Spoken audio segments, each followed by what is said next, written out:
శరీరంలో అధిక కొలెస్ట్రాల్ ఉంటే అది ఎల్లప్పుడూ హాని కలిగిస్తూనే ఉంటుంది. కొలెస్ట్రాల్ అనేది మీ రక్తంలో ఉండే ఒక జిగట పదార్థం. ఇది ఆరోగ్యకరమైన కణాలను ఏర్పరచడంలో సహాయపడుతుంది, కానీ అది చాలా ఎక్కువగా ఉంటే ఆరోగ్యానికి పెను ప్రమాదకరం. 200 మిల్లీగ్రాముల డిఎల్ లేదా అంతకంటే ఎక్కువ ఏదైనా ఉంటే అది ఆరోగ్యానికి ప్రమాదకరంగా పరిగణిస్తారు. అధిక కొలెస్ట్రాల్ని నిశ్శబ్ద కిల్లర్ అని కూడా పిలుస్తారు. ఎందుకంటే తరచుగా స్పష్టమైన లక్షణాలు కనిపిస్తుంటాయి, కానీ చాలామంది పట్టించుకోరు.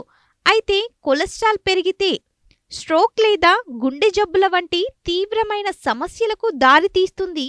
దీని గురించి తెలుసుకుంటే కలిగే హానిని ముందే నివారించుకోవచ్చు. కొలెస్ట్రాల్ శరీరానికి ఎలా హాని చేస్తుంది? మీ కొలెస్ట్రాల్ స్థాయిలను తనిఖీ చేయడానికి సాధారణ రక్త పరీక్షలను పొందడం ఎల్లప్పుడూ సరైన నిర్ణయం. దీని ప్రకారం మనం ముందస్తు జాగ్రత్తలు తీసుకోవచ్చు. బాడీలో కొలెస్ట్రాల్ పెరగకుండా ఉండాలంటే కొన్ని అలవాట్లను అలవర్చుకోవాలి.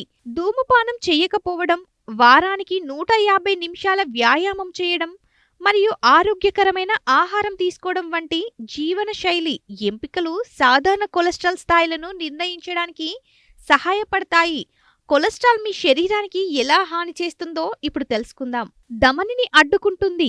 కొలెస్ట్రాల్ అత్యంత ప్రమాదకరమైన అంశాల్లో ఒకటి అథెరోస్క్లెరోసిస్. ఇది ధమనులలో ఫలకం ఏర్పడడానికి కారణమవుతుంది. ఇది అడ్డుపడడానికి దారితీస్తుంది.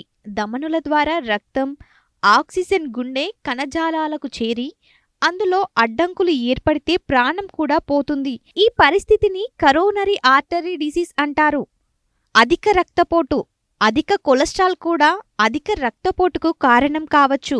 ధమనులలో ఫలకం పేరుకుపోవడం ప్రారంభించినప్పుడు అవి గట్టిగా, ఇరుకైనవిగా మారుతాయి.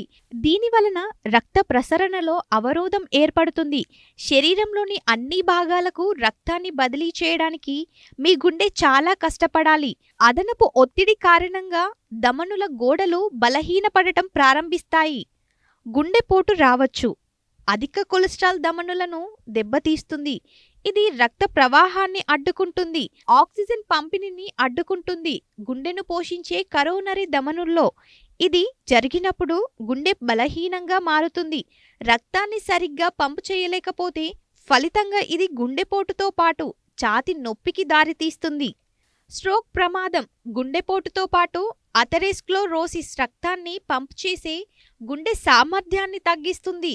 ఇది సుదూర సీరల్లో లేదా గుండెల్లోనే రక్తం గడ్డకట్టడాన్ని సులభతరం చేస్తుంది. ఊపిరితిత్తులలో గడ్డలు చేరి శ్వాస తీసుకోవడంలో ఇబ్బందిని కలిగిస్తుంది. ఆక్సిజన్ లేకపోవడం వల్ల కూడా మరణం సంభవించవచ్చు. మెదడులో గడ్డకట్టడం కూడా జరుగుతుంది. దీని కారణంగా అక్కడ ఉన్న ముఖ్యమైన కణజాలాలు పరిమితం అయ్యి స్ట్రోక్ సంభవిస్తుంది. దీనికి వెంటనే వైద్యం చేయకపోతే ప్రాణాంతకం రావచ్చు.